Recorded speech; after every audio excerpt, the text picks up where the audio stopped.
Meantime, meme stocks we continue to watch losing steam ahead of the open, a day after both GameStop and AMC dropped around 20%. We've been getting these halts, Jim, for volatility now on the downside. I felt bad. The people at 4 o'clock, they were selling it down to 33, and I said, they didn't get the collapsible chair memo. Remember the other day that started with the Hello Kitty with the chairs, and I find that what's happened is that they just didn't have the short positions. And then Adam Aron came in and used them to be able to pay down debt because Adam's hysterical.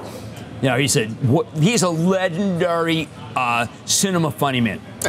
So you think there was a plan in a drawer for a return of this moment, and as soon as it came, they're like, let's go? Well, yeah, Adam definitely. I think that that Ryan Cohen is a great mystery man. He's inscrutable, Ryan. We don't really know what he's up to. We know he made a lot of money in Bed Bath & Beyond. I always salute a guy who made a lot of money, even as I think that I would not necessarily have approached it that way. It sounds, though, like you think this whole phenomenon may be short-lived this time because of the short. I think, look, it would help if the company were doing well.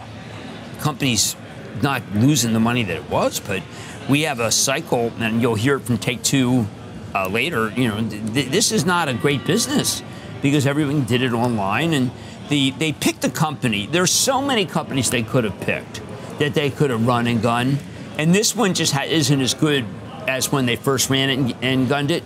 You can go back, by the way, if you look at this Kitty guy, he's still got the rationale for why he first gunned it, and there was pretty compelling, but that was then and this is now. And yet your criticism of regulators, the 24/7 casino. Well, they don't care, the regulators. I think they view everything as caveat emptor. I think that they kind of really blew the Bitcoin thing when they had a chance. They could have gone after the coins that were less legit and become a world leader the way Tim Massad, who ran the CFTC, recommended. And they kind of split the CFTC and the SEC. And it's not really clear where the SEC or they let the SPAC phenomena go. I know that their heart's in the right place. I know that they have a lot of good thoughts. But I thought that Jay Clayton on Squawk was unbelievable. He said, look, there's no place for this. But I think that the SEC maybe feel like the 34 Act says nothing about memeing, so therefore meme away. Well, do you think, I mean, you've often said the FTC is heavy-handed. Do you think the SEC is too light-handed? I think the SEC is too caveat emptor. I do think I have felt that here's something. Chubb has an auto insurance business, and Geico is an auto insurance business. You mentioned this morning online? I wonder whether, I mean, if the FTC wanted to kind of just show, listen, we have guts, maybe they look into that. Jim mentions the recent interview with former SEC Chair Jay Clayton talking about GameStop, AMC, and Roaring Kitty. You can find that clip on this channel. It's crazy that a guy posting memes on social media is called market manipulation, but members of Congress trading on insider information is allowed, and regulators say nothing.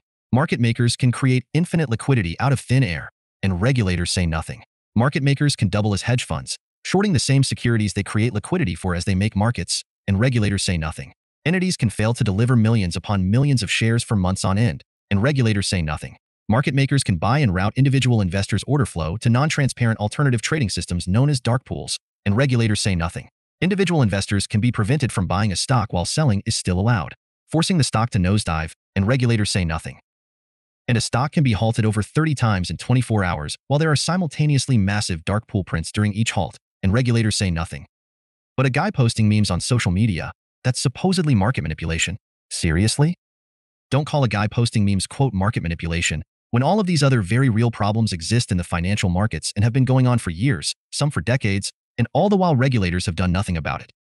If regulators truly cared about investor protection, they would support transparency in the financial markets. They would require that all individual investors' orders be routed to lit transparent exchanges rather than opaque dark pools. They would hold entities accountable when they fail to deliver on their obligations.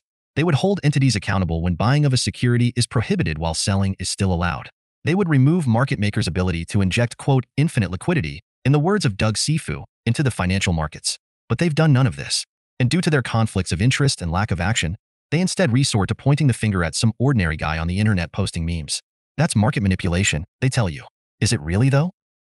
Please leave a like on this video so more people will see it. And while you're down there, please consider subscribing. It's free, and you can always change your mind. Thanks for watching, and hopefully I'll see you in the next video.